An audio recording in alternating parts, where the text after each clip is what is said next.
नमस्कार। यूपी मिश्रा का आदित्यपुर जमशेदपुर से।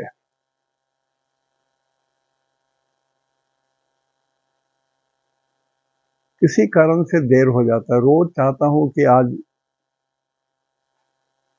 कुछ बात करूं आपसे, लेकिन कारण कुछ ऐसा हो ही जाता है कि समय नहीं मिलता है सारा दिन। आज ईश्वर की कृपा से समय खाली है, लोग नहीं है, गेस्ट नहीं है, कोई नहीं है। तो ये 9th हाउस न्यू ईयर्स का देखिए, जैसे कि मैं यूपी मिश्रा हूँ, तो मेरे बारे में यदि आपको पूरा जानना होगा तो 12 घर देखना है आपको, लग्न से लेकर के द्वादश भाव तक। लेकिन कुंडली में जैसे देखते हैं, ठीक उसी तरह से इसको भी देखना है।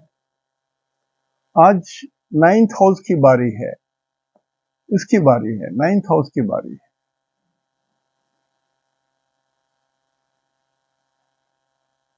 नाइन्थ हाउस, 9th हाउस का मतलब क्या? भाग्य।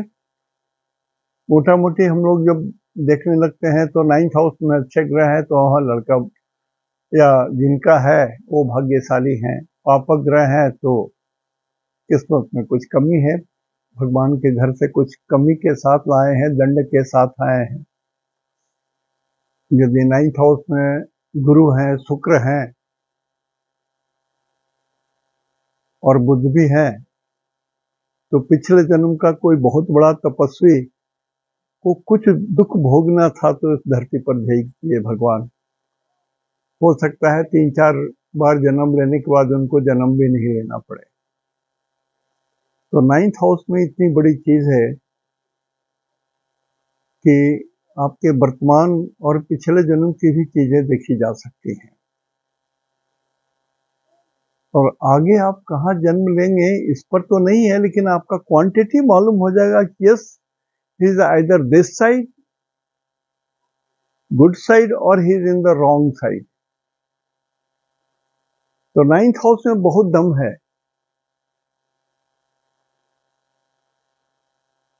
ये जैसे लोग बोलते हैं ना, जेनेटिक चीजें देखनी है, जानना है, जेनेटिक चीजें देखनी है तो लग्न, 5th house and 9th house ये देखेंगे तो भूत भविष्य वर्तमान सब कुछ समझ में आ जाएगा। लग्न वर्तमान काल, 5th हाउस भूतकाल पिछला जीवन, और 9th हाउस वर्तमान एंड भविष्यत काल। उसी तरह से ये जो न्यू ईयर शुरू हुआ, वो जो कुंडली हमने बनाया तो 9th हाउस में मंगल है। 9th हाउस में मंगल है। मंगल का ग्रह का जो घर है 1 नंबर, मंगल रिप्रेजेंट कर रहे हैं 29-3-25 से लेकर के, आने वाला है मार्च, 29-3-25 से लेकर के 1 साल और आगे की घटना भारतवर्ष के लिए कैसा है भाग्य में। तो मोटा मोटी यदि भारतवर्ष का भाग्य अच्छा है तो हम लोग को भी तो कुछ हिस्सेदारी उसमें मिलेगी। अब सोचिए, जहां युद्ध हो रहा होगा, रूस में, यूक्रेन में युद्ध हो रहा है, तो उनके भाग्य कितने भी अच्छे होंगे फिर भी उनको तो कष्ट भोगना पड़ रहा होगा। इसलिए कि मेदिनी ज्योतिष के हिसाब से उस जगह का जो स्थान है वहां पर युद्ध हो रहा है, तो वहां पर जितने लोग जन्म लेंगे, अच्छे भाग्यशाली लोग और ना हो, फिर भी उनको कष्ट भोगना पड़ता है। ये नियति इसको बोलते हैं। तो हम लोग भी भारतवर्ष का, मैं लिख रहा हूं ये भारत का भविष्य, मैंने 3 दाग दिया है और ये एक स्टार दिया है, क्रॉस दिया है, ये 2। 9th हाउस से क्या क्या देखेंगे पहले ये समझ लीजिए। 9th हाउस से कानून मंत्रालय देखा जाता है। स्पेशली कानून मंत्रालय, यदि किसी की कुंडली में वहां पर पाप ग्रह हो, राहु के साथ ही बैठे हुए हो, तो समझ लीजिए वो आदमी आज नहीं तो कल कभी न कभी कानून से उनको सामना पड़ेगा, पुलिस केस होगा उनके ऊपर में, कोर्ट कचहरी दौड़ना पड़ेगा, ये सब चीज हो सकती है। तो 9th हाउस में सिर्फ पापा के बारे में ही मत सोचिए, या हाँ अच्छा है वो, हर चीज देखना पड़ता है। मान लिया इस 9th हाउस से, यहाँ पर 9th हाउस से छठे में केतु है, 1 2 3 4 5 6 छठे में केतु है। अब केतु के दुर्गुण इस 9th हाउस से झगड़ा करने वाला 6th हाउस है, हाउस ऑफ ऑब्स्ट्रक्शन। तो इस 9th हाउस को ऑब्स्ट्रक्शन देने वाला तो केतु है, ये केतु है। केतु जिसको बोलते हैं जिसके ललाट बड़े होते हैं और मुंडी बड़ा होता है, तो बड़े हेड वाला। तो भारतवर्ष को कौन कष्ट दे सकता है? ऐसा आदमी जिसका ललाट बड़ा हो और सिर बड़ा हो।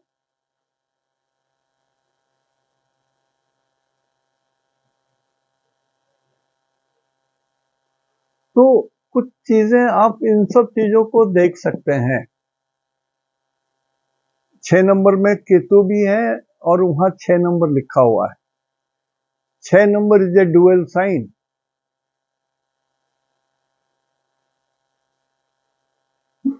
दो को रिप्रेजेंट करता है। तो भारतवर्ष से झगड़ा करने के लिए दो आदमी हैं और दोनों के सिर बड़े हैं, दोनों का ललाट बड़ा है।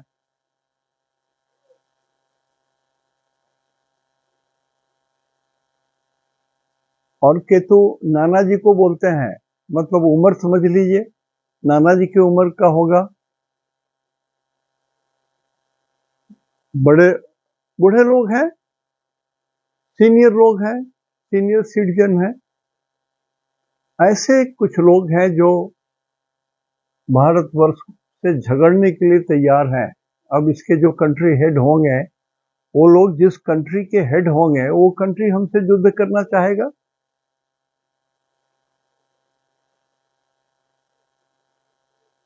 ऐसे कंट्री युद्ध करेंगे या शत्रुता करेंगे, कुछ तो करेंगे जो हमको अच्छा नहीं लगेगा।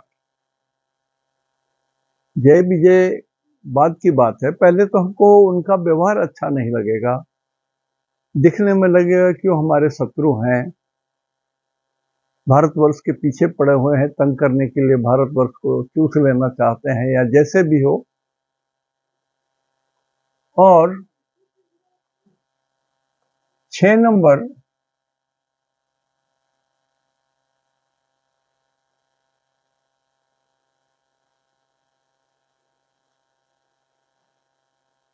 जो है वो साउथ वेस्ट को बोलते हैं।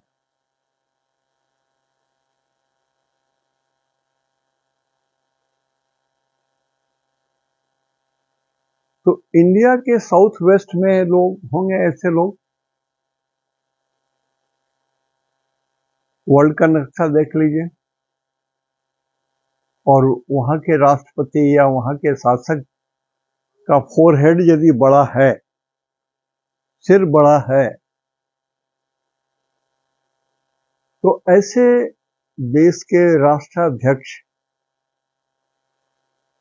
बाहर से कितना भी मित्रता दिखाएं, वो कुछ न कुछ उनकी पॉलिसी ऐसी होगी जिसके कारण भारतवर्ष को कुछ कष्ट हो सकता है। क्योंकि ये डुअल साइन है, इसलिए मैं दो बोल रहा हूं। और ये बुध का राशि है। बुध युवा को भी बोलते हैं, युवक को भी बोलते हैं, बालक को भी बोलते हैं।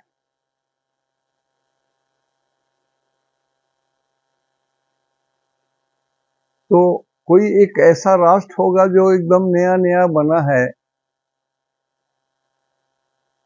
और वहां के युवा लोग, बालक लोग भी शत्रुता करेंगे।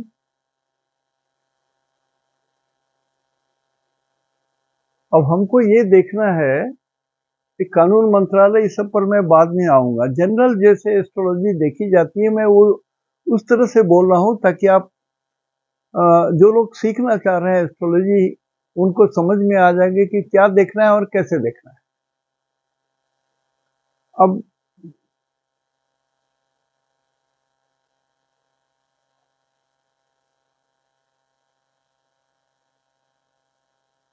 ये जो नवम भाव है, ये लगभग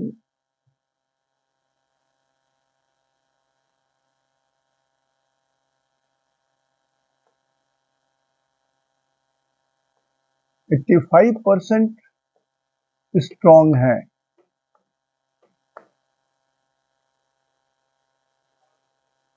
तो जो भी राष्ट्र होंगे या राष्ट्राध्यक्ष होंगे, यदि वो हमसे शत्रुता करना चाहते हैं, दुष्टता करना चाहते हैं, धूर्तता करना चाहते हैं, छल कपट करना चाहते हैं, तो सकेंगे नहीं। कारण कि भारतवर्ष के 9th हाउस में बहुत बल है, नंबर एक। दूसरा, आप देखिएगा कि यहां से ये इसके लॉर्ड मंगल हैं, वो 11th हाउस में चले गए हैं और ये वर्गोत्तम है। जिस ग्रह के ऊपर में मैं 2 राइट देता हूं, इसका मतलब है कि वो वर्गोत्तम है, मेरा अपना किया हुआ है। लेकिन ये भी 3 नंबर में है, ये भी डुअल साइन है। तो भारतवर्ष के भाग्य को मंगल रिप्रेजेंट करते हैं, लेकिन 2 शत्रु जो है केतु, क्योंकि बुध के घर में है, 3 नंबर भी बुध का ही है, तो नवोदित राष्ट्र कुछ ऐसे हो सकते हैं किसी कारण से हमारे अगेंस्ट में हो, या 2 झड़प भारतवर्ष के 1 साल के भीतर 2 झड़प हो सकती है। और दूसरा, क्योंकि ये वर्गोत्तम है मंगल, इसलिए सक्सेस मेरा है।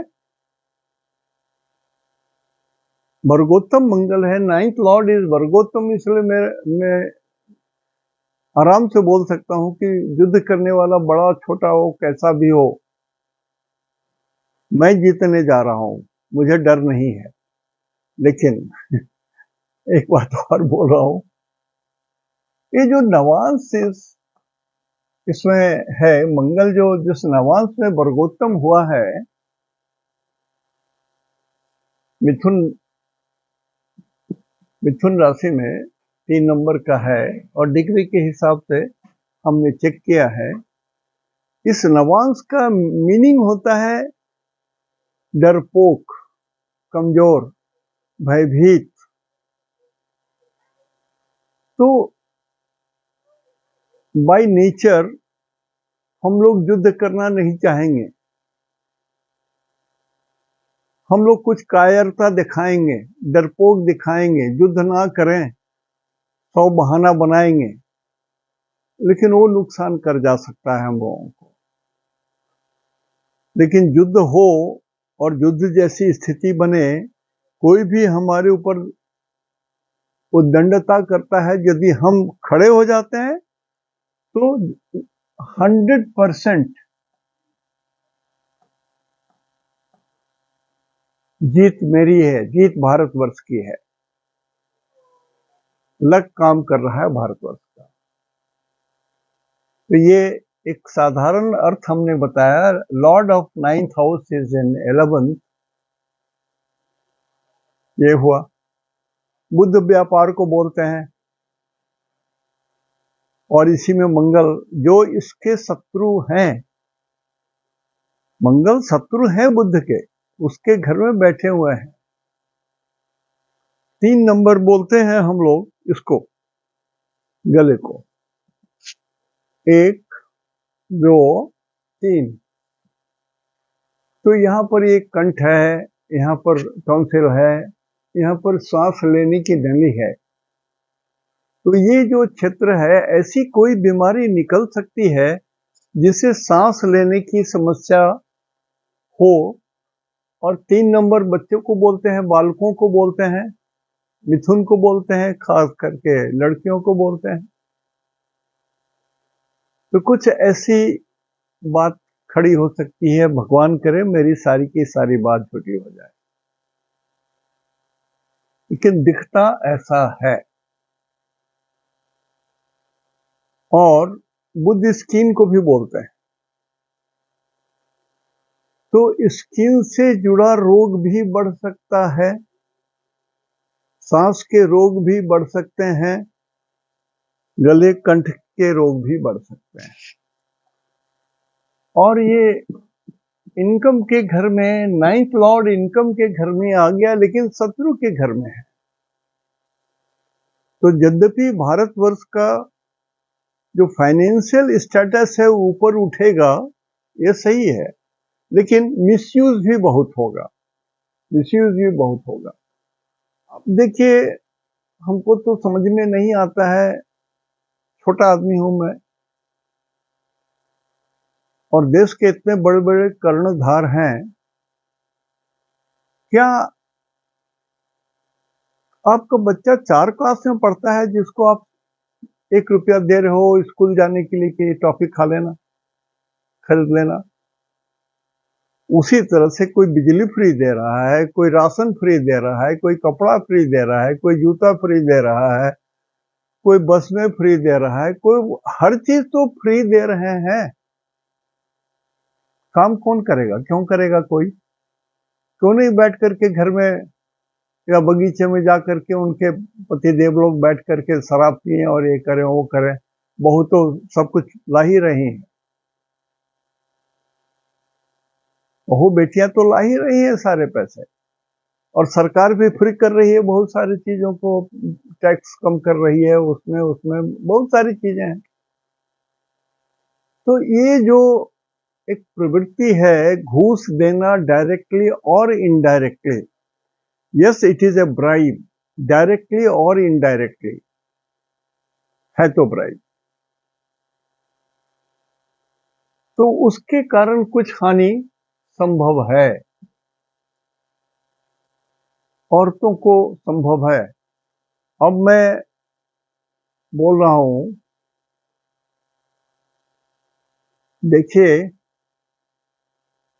मैं अपने रेलवे से शुरू करता हूं। एक आदमी बूढ़ा रिटायर किया, और पुराने जमाने में, आज से 50 साल पहले की बात बोल रहा हूं, यदि वो उसमें 10 लाख रुपया उसको सब जोड़ जाड़ करके रिटायरमेंट में मिला, तो बेटा पीछे पड़ जाते थे, बेटियां पीछे पड़ जाते थे, सब कोई पीछे पड़ जाते थे। और ये यदि पैसा नहीं दिया तो उसकी हत्या भी कर देते थे बेटे, कैसे भी करके उसको मार ही देते थे ताकि पैसा उनके हाथ में आ जाए। तो वहां कि नहीं भाई पेंशन दे दो, कोई नहीं मारेगा, हर महीने पैसे आता रहेगा, मोटा पैसा नहीं रहेगा तो लालच में नहीं मारेगा, लेकिन हाँ हर महीने पैसा मिलता रहेगा तो बूढ़ा को तो इज्जत से खाना पीना देगा कि जब तक जिंदा रहेगा पेंशन तो आता रहेगा। तो वही हालत भारतवर्ष की ये इन लोगों ने, राष्ट्रीय पार्टी ने बना दिया है, सब कुछ फ्री दे दो तो सब जुआड़ी हो जाएंगे, शराबी हो जाएंगे, नशेड़ी हो जाएंगे, आप देख लीजिएगा। और फिर जो फीमेल सेक्स हैं, जो माताएं हैं, जो बहुएं हैं, जो दीदी हैं, उन पर अत्याचार पुरुषों के द्वारा होगा। पैसा आया दो, 2000 मिला है, 1000 मिला है, पैसा दो, दारू पीना है, गांजा पीना है, ये खरीदना है, वो खरीदना है। देखिए, फ्री का कुछ भी मिलने से उसकी कीमत नहीं होती है, कीमत ही नहीं होती है। यदि आप अपना श्रम करके एक पैसा उपार्जन करके यदि आप एक रोटी भी कमा के खाते हो, मीठा है और आपके शरीर को पुष्ट करेगा। मुफ्त का भीख यदि मिल जाएगा तो आप खाओगे जरूर, लेकिन आपके मन में शर्म भी आएगा, भीख मांग के खा रहा हूं। तो महान जो हमारे नेतागण हैं क्या कर रहे हैं, मैं उनके बराबर नहीं हूं, और मेरी रुचि भी उसमें नहीं है।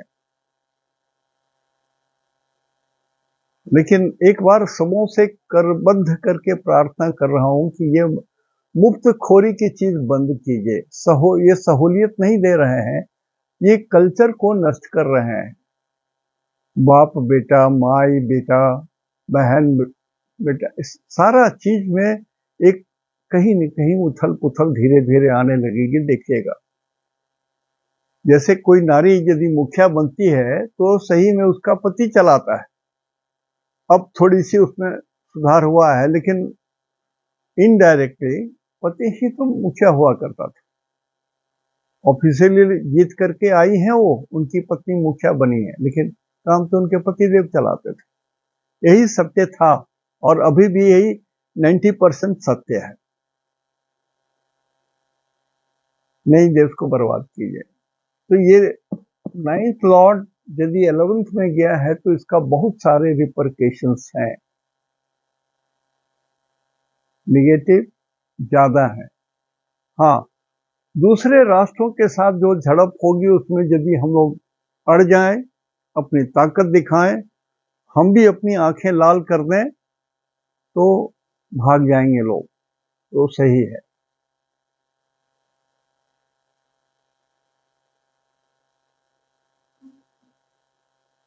और मंगल एक ऐसा ग्रह है जिसको नंबर 3 और नंबर 6 अच्छा नहीं लगता है, और ये है तो 11th हाउस में।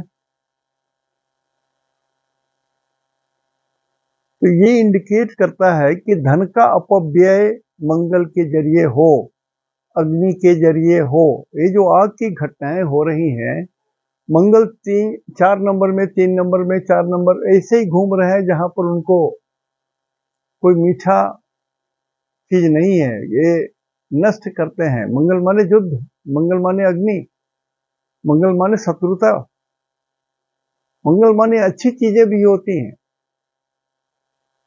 छोटे भाई, अब यदि आपके छोटे भाई हैं और आपके मित्र हैं तो वो आपका सहायक है, लेकिन यदि शत्रु बन जाए तो आपके जान के शत्रु बन जाएंगे।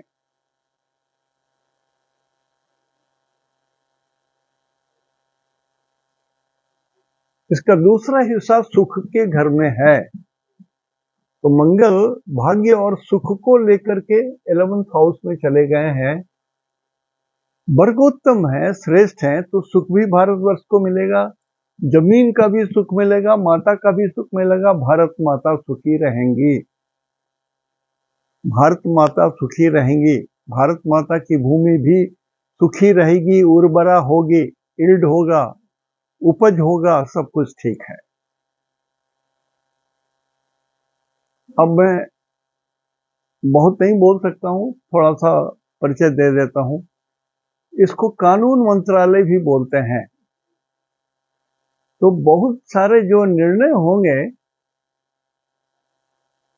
उसमें बहुत विरोधाभास होने के बाद बहुत सारे निर्णय, और कुछ निर्णय जो कानून अपनी ओर से लेगा, स्वतः संज्ञान लेना, वैसे भी कुछ निर्णय आएंगे। और जो 3 नंबर राइटिंग को बोलते हैं, लिखने को बोलते हैं, तो राइटिंग में जो कानून बन गया उसके कारण थोड़ी दिक्कत हो सकती है। मंगल यहाँ है तो इस घर में ताकत दे रहे हैं, शत्रु के घर में ताकत दे रहे हैं, 6th हाउस में ताकत दे रहे हैं, तो ऑब्स्ट्रक्शन भी बढ़ेगा।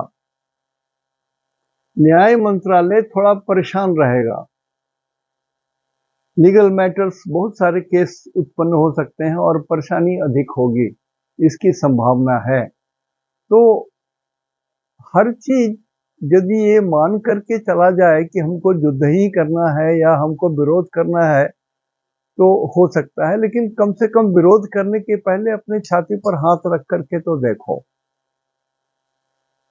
कि क्यों विरोध कर रहे हैं, भारत माता का हम विरोध क्यों कर रहे हैं।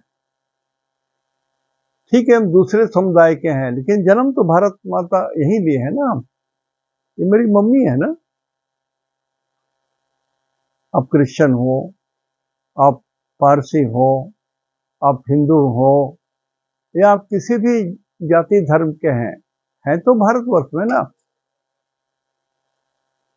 और हमारे यहाँ शब्द है ना, जननी जन्म भूमिश्च स्वर्गादपि गरीयसी।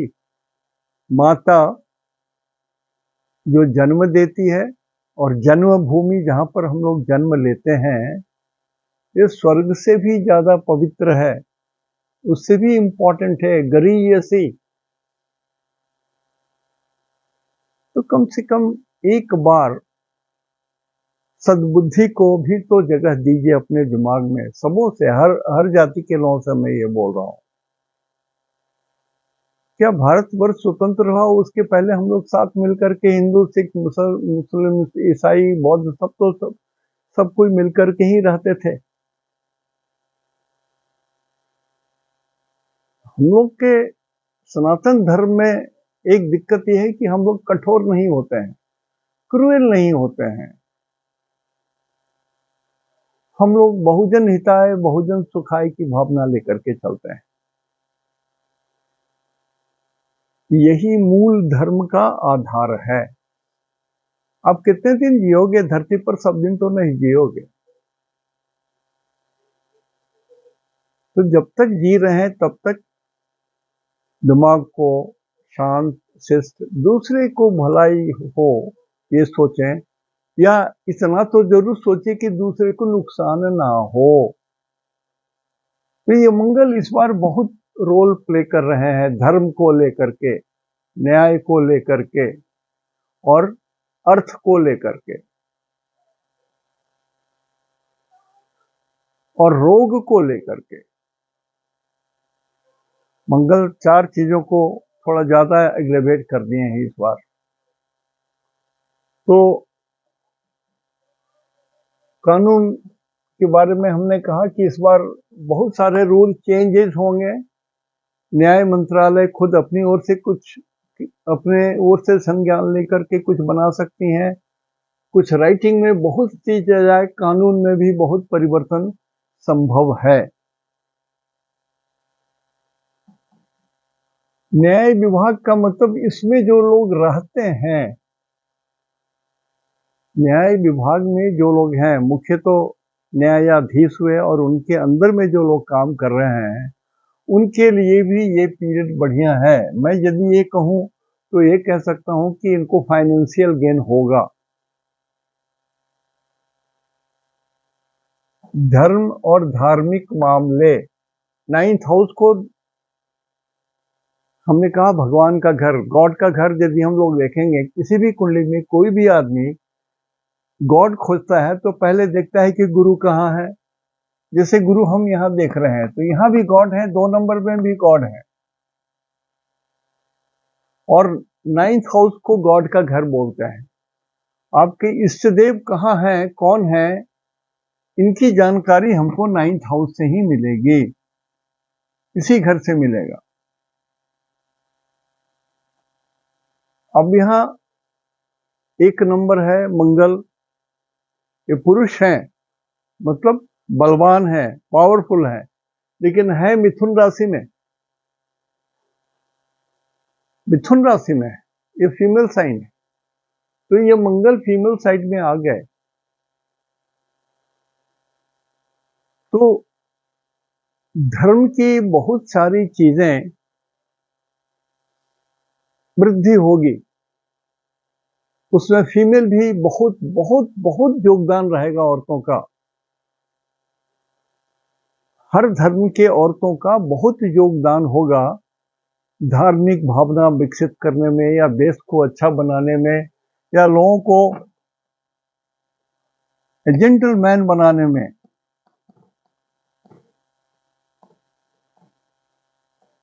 एक कंट्रीब्यूशन औरतों का बहुत होगा।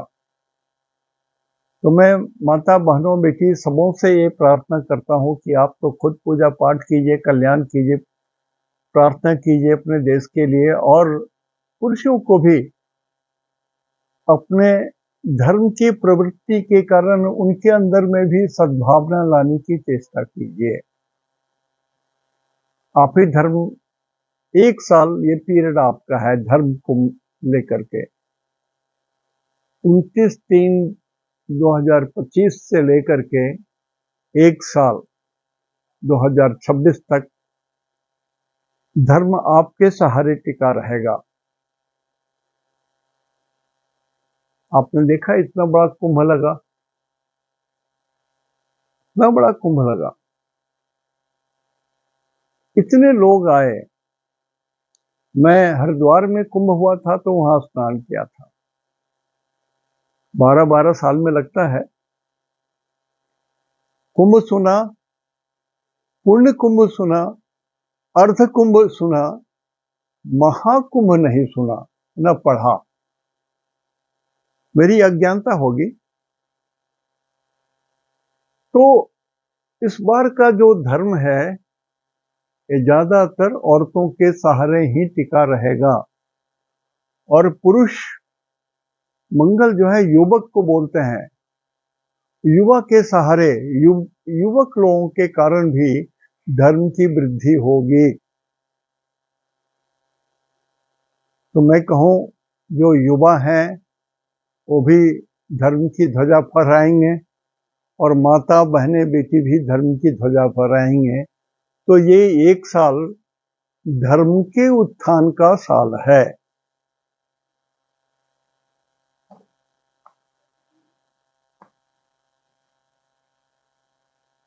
और ये उच्च न्यायालय, हाई कोर्ट, लोअर कोर्ट को भी बोलते हैं। तो ये सब सब सबके लिए ये साल बढ़िया होगा। तो ये दिखता ऐसा है कि कुछ पे स्ट्रक्चर या फाइनेंशियल स्ट्रक्चर कुछ ऐसा है, या कुछ अधिकार और इनको दिया जाए, मिल जाए न्यायालय को कुछ और अधिकार, जो अधिकार मूल अधिकार है उससे भी कुछ अधिक अधिकार दे दिए जाएं, या अधिकार में कुछ संशोधन करके अधिक पावरफुल बनाया जाए।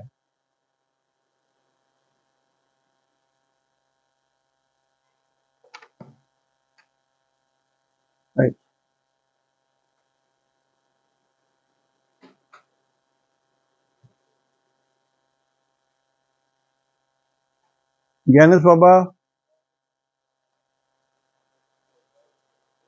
ज्ञानेश बाबा सर जी आए। हम इतना दूर आप काट दीजिएगा, बात हम कर लेते हैं ना, ठीक है।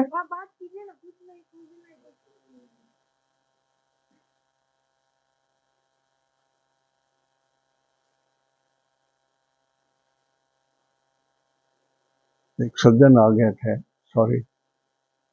मेरा भी तारतम्य टूट जाता है ना। अब इस 9th हाउस को वित्त की संस्थाएं भी बोलते हैं।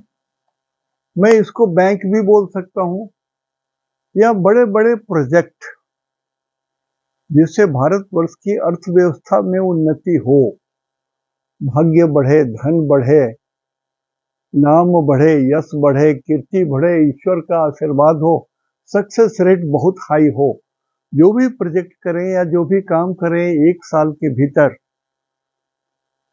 साल तो 5 वर्ष का होता है जो लोग भी जीतते हैं दिल्ली में, लेकिन इस एक साल के भीतर, प्रारंभिक अवस्था में एक साल के भीतर में जितने प्रोजेक्ट लिए जाएंगे वो बहुत काम के होंगे और बहुत वृद्धि होगी, इसमें आशातीत सफलता भी मिलेगी।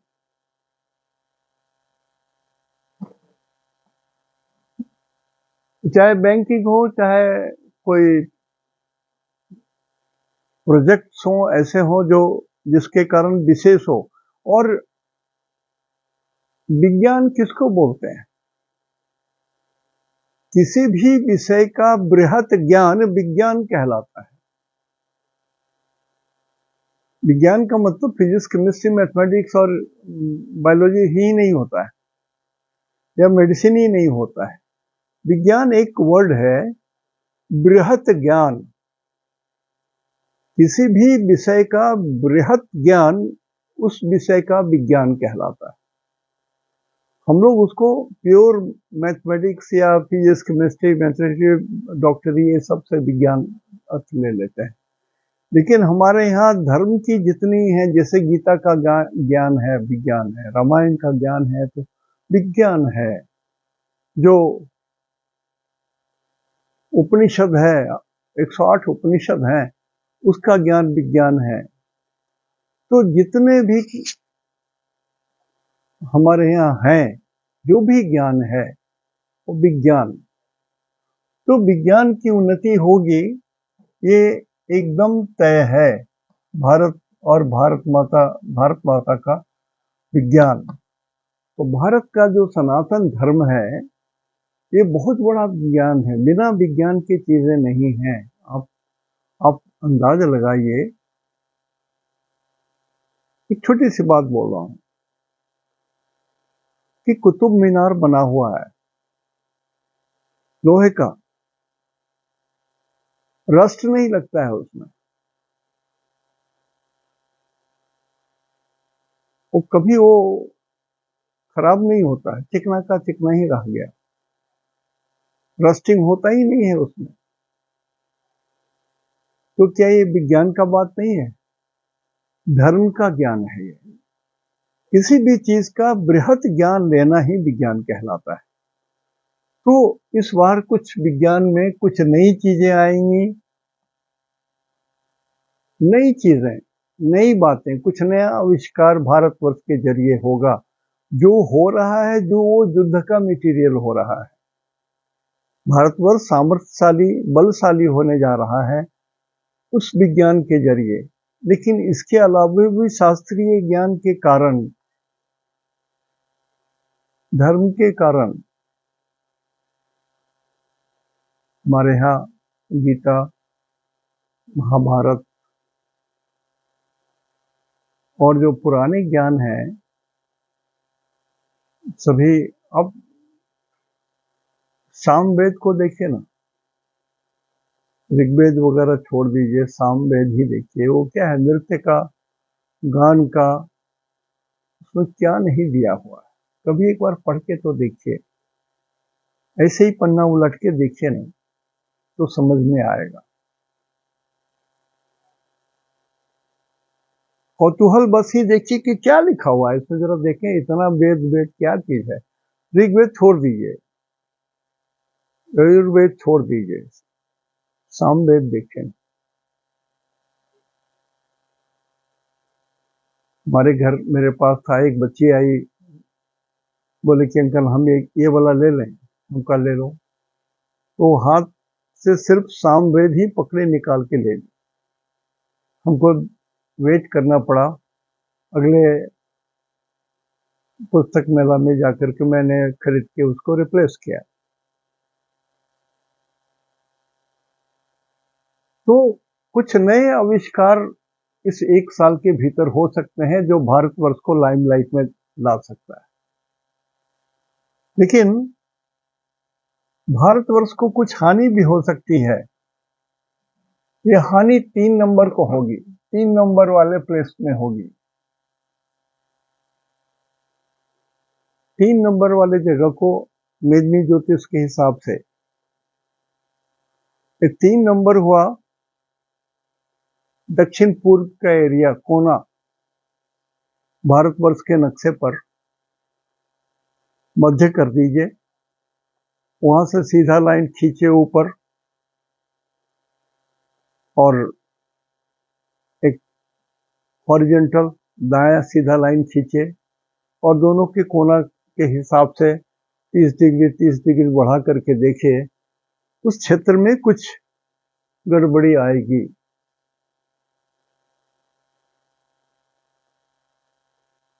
तो ये जो जगह है,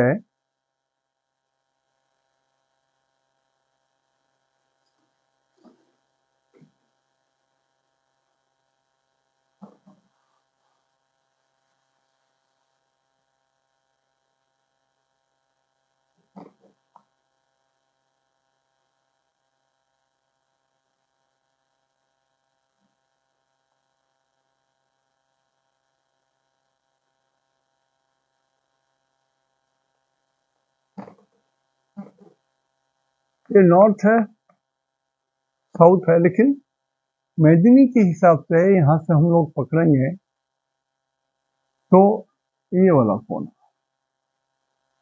नॉर्थ वेस्ट।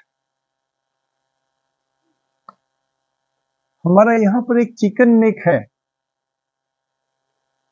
भारतवर्ष और पाकिस्तान के बीच में एक पतली सी चिकन नेक भी है। वो जगह सक्रिय जगह है, छोटी सी जगह है, लेकिन वो पाकिस्तान बांग्लादेश से अलग करता है। वहां पर हमको लगता है उस जगह में कहीं कुछ खतरा होगा। ये जगह पड़ेगा जहां पर चिकन नेक की बात आती है। यहाँ से निकलिए आगे, इधर बांग्लादेश है, ऐसा। तो ये एरिया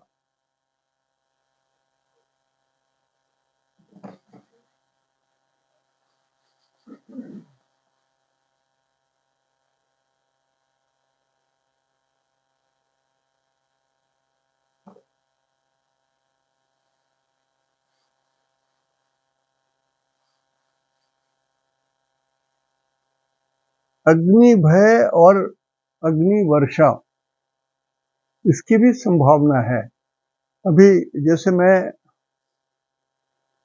एस्ट्रोलॉजिकली बोल रहा हूँ,